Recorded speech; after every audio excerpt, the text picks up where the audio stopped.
जोर से कांपने लगी। छोड़ दो इसे, ये अब मेरी है, कोई नहीं बचा सकता इसे। रात का समय था। गांव रामपुरा में चारों ओर सन्नाटा पसरा हुआ था। खेतों के बीच से आती ठंडी हवा पेड़ों को हिला रही थी। गांव के लोग जल्दी सो जाया करते थे, लेकिन उस रात कुछ अजीब था। गांव की औरतें अक्सर आपस में चर्चा करती थीं कि पिछले कुछ हफ्तों से गांव में अजीब घटनाएं हो रही है। कहते हैं किसी ने गांव में टोटका किया है। चौपाल पर गांव वाले बैठे थे। लालटेन की मध्यम रोशनी में सबकी आंखों में डर साफ दिख रहा था। भाई, ये सब साधारण बीमारी नहीं है, ये किसी का किया कराया है। कोई टोटका कर रहा है हमारे गांव में। हाँ, कल रात मैंने खुद देखा था, पीपल के पेड़ के नीचे कोई औरत काले कपड़ों में कुछ बिखेर रही थी।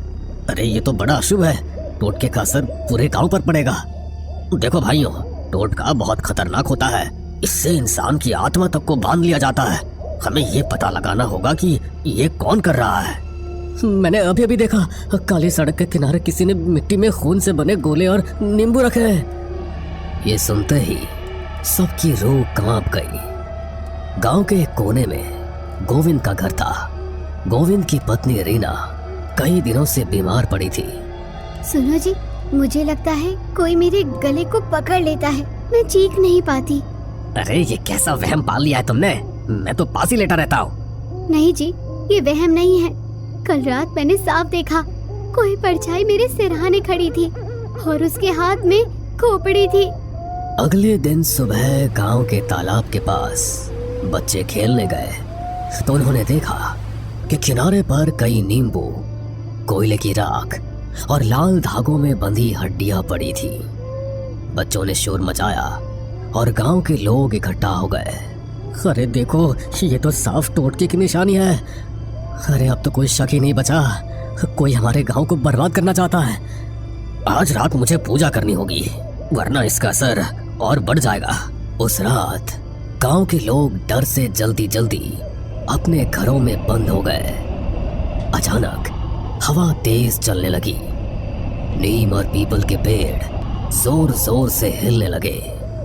बचाओ, कोई मुझे खींच रहा है। गोविंद ने उसे कसकर पकड़ लिया, लेकिन उसने देखा कि रीना का शरीर अपने आप दरवाजे की ओर खिंच रहा है, जैसे कोई अदृश्य ताकत उसे घसीट रही हो। पंडित जी, कोई जल्दी आइए, रीना को बचाइए।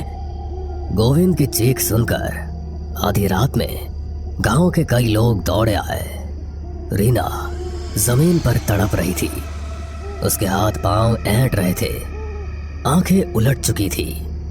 हे भगवान, ये औरत तो भूत प्रेत से ग्रसित लगती है। नहीं, ये सब उसी टोटके का असर है। पंडित तुरंत मंत्र पढ़ते हुए कमरे में आए। इसे कसकर पकड़ लो, किसी भी हालत में इसे बाहर मत जाने देना। गोविंद और दो गांव वालों ने रीना को कसकर पकड़ा। पंडित जी ने मंत्रोच्चारण शुरू किया। अचानक लालटेन की लौ जोर से कांपने लगी। छोड़ दो इसे, ये अब मेरी है, कोई नहीं बचा सकता इसे। इसी बीच गांव के चौकीदार ने बताया कि उसने कई बार रात को काली साड़ी पहने एक औरत को पीपल के पेड़ के नीचे देखा है। मैंने देखा, वो औरत राख और नींबू से गोला बनाती है और उसमें हड्डियां गाड़ देती है। लेकिन कौन हो सकती है वो? सुना है पास वाले गांव की जगनी चाची टूने टुटके कर दी है। कहीं वही तो नहीं? हो सकता है, लेकिन बिना सबूत किसी पर इल्जाम मत लगाओ, हमें खुद जाकर देखना होगा। उस रात पंडित जी, गोविंद, रामलाल और गफूर, 4 लोग लालटेन लेकर पीपल के पेड़ की ओर निकले। हवा में अजीब सी गंध थी, जैसे किसी ने जानवर की बलि दी हो। पेड़ के नीचे पहुंचते ही सबके कदम रुक गए। जमीन पर राख, नींबू और खून से बनी आकृतियां पड़ी थी और बासी मिट्टी में गड़ी एक मिट्टी की गुड़िया मिली, जिसमें रीना का नाम लिखा हुआ था। ये तो मेरी बीवी का नाम है। अब साफ हो गया, किसी ने रीना पर टोटका किया है। अचानक पास की झाड़ियों से सरसराहट हुई। सबने देखा काली साड़ी पहने एक औरत झुककर कुछ बुदबुदा रही थी। उसके हाथ में एक मिट्टी का घड़ा था। वही है, वही औरत। वो औरत फटाफट अंधेरे में गायब हो गई। अगली सुबह गांव में ये खबर फैल गई। ये टोटका अगर बढ़ गया तो पूरा गांव तबाह हो जाएगा। हमें उस औरत को पकड़ना होगा। बेटा, लेकिन ये काम उतना आसान नहीं है। इधर रीना की हालत और बिगड़ गई। वो कई बार अपने आप घर से बाहर निकलने लगती, जैसे कोई अदृश्य ताकत उसे बुला रही हो। उस रात श्यामू ने बताया कि उसने तालाब किनारे उस औरत को देखा। उसकी हंसी सुनकर मेरी आत्मा कांप गई। वो बोली, रीना मेरी होगी, उसकी आत्मा मैं ले जाऊंगी। लोगों को अजीब परछाइयां दिखाई देने लगी थी। पंडित शंकर दयाल ने चौपाल पर सबको इकट्ठा करके कहा, सब लोग मेरी बात ध्यान से सुनो। इस गांव पर काले जादू का साया है। पर पंडित जी, हमें क्या करना होगा? हमें उस औरत को पकड़ना होगा जो टोटका कर रही है। लेकिन याद रखना, उसकी नजर से मिलते ही आदमी पागल भी हो सकता है। इधर रीना की हालत बहुत खराब हो गई। उसका शरीर दिन ब दिन कमजोर होता जा रहा था। उसके चेहरे पर अजीब किस्म के निशान उभरने लगे। कभी वो पागलों की तरह हंसती तो कभी जोर जोर से रोती। तुम सब नहीं बचा पाओगे मुझे, मैं तो उसी की हूँ, वो मुझे बुला रही है। गोविंद डर कर पीछे हट गया। हे भगवान, मेरी बीवी को बचा लो। उस रात चौकीदार ने फिर काली साड़ी वाली औरत को देखा। उसने तुरंत गांव वालों को खबर दी। पंडित जी, गोविंद, गफूर और रामलाल लालटेन लेकर उस ओर भागे। तालाब के किनारे चांदनी रात में वो औरत खड़ी थी। उसके हाथ में मिट्टी का घड़ा। वो अजीब मंत्र पढ़ रही थी। अरे पापिन, ये क्या कर रही है तू?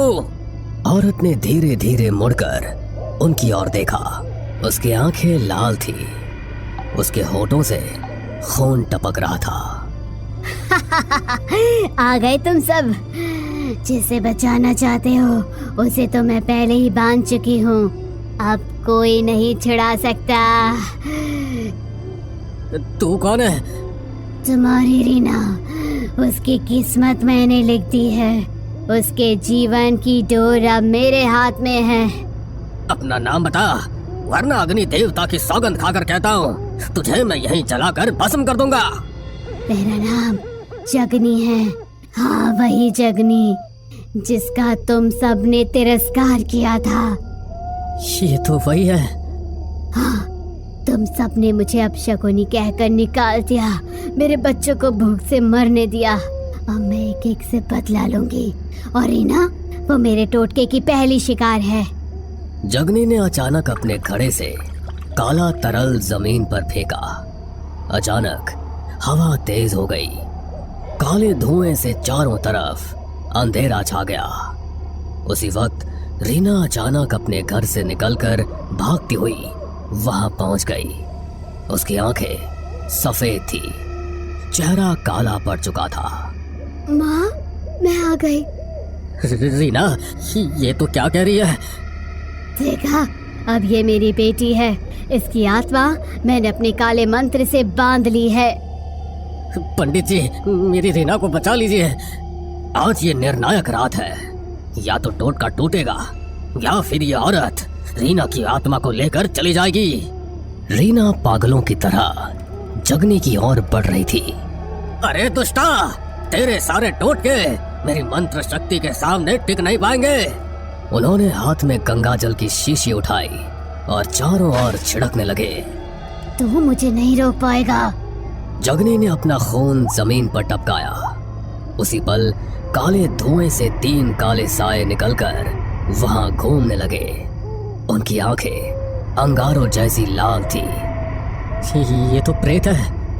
पंडित जी, हमें बचाइए। मैं अब इंसान नहीं, मैं अब उसकी हूँ। रीना, रीना होश में आओ, मैं तुम्हारा पति हूँ। रीना ने अचानक उसे जमीन पर गिरा दिया। पंडित जी बचाइए। पंडित जी ने तुरंत अपने आसन पर बैठकर मंत्र का जाप शुरू कर दिया। जगनी चीखते हुए जमीन पर गिरने लगी। रुको, ये मंत्र मेरी आत्मा को जला देंगे। तूने निर्दोष आत्माओं को बांधा है, आज तेरी शक्ति यही खत्म होगी। उन्होंने गंगा जल रीना पर छिड़का। रीना जोर से चीखी और जमीन पर गिर पड़ी। उसके शरीर से धुएं का बादल निकला और सीधे जगनी के घड़े में समा गया। जगनी ने घड़े को पकड़ने की कोशिश की, लेकिन घड़ा अचानक फट गया और उसमें से आग की लपटें निकल पड़ी। नहीं, ये नहीं हो सकता। मेरी साधना, मेरी शक्ति सब खत्म हो रही है। वो जमीन पर तड़पने लगी। उसका शरीर राख की तरह काला पड़ गया। उसके शरीर से धुआं उठकर आकाश में विलीन हो गया। रीना धीरे धीरे उठी। उसकी सांसें सामान्य हो चुकी थी। गोविंद, क्या हुआ था मुझे? अब सब ठीक है रीना, वो दुष्टा औरत चली गई। हाँ, लेकिन याद रखो, ऐसे टोटके का असर जल्दी खत्म नहीं होता। हमें पूरे गांव की शुद्धि करनी होगी, तभी जाकर ये बुरा साया हटेगा। अगले दिन पूरे गांव में हवन किया गया और घर में गंगा जल छिड़का गया। लोग अब धीरे धीरे चैन की सांस लेने लगे। पंडित जी, आपने हमें बचा लिया। बेटा देखो, बचाने वाला तो भगवान है, इंसान तो सिर्फ माध्यम होता है। रात गहरी होते ही पीपल के पेड़ के पास अब भी अजीब आवाजें आती है। शायद जगनी की आत्मा अभी भी चैन से सो नहीं पाई। गांव वाले उस जगह से गुजरते हुए आज भी कांप जाते हैं। हमें पूरा यकीन है दोस्तों कि आप लोगों को ये कहानी ज़रूर पसंद आई होगी। अगर आपके साथ भी कुछ ऐसे अनकहे किस्से हो चुके हैं तो प्लीज़ हमारे साथ शेयर करें। हम ज़रूर अपने चैनल पर उनको दिखाएंगे। हमारी ईमेल आईडी नीचे डिस्क्रिप्शन बॉक्स में दी गई है, तो प्लीज़ हमारे वीडियो और चैनल को शेयर एंड सब्सक्राइब करें और बने रहे हमारे साथ ऐसे ही अनकहे किस्से और कहानियाँ सुनने के लिए।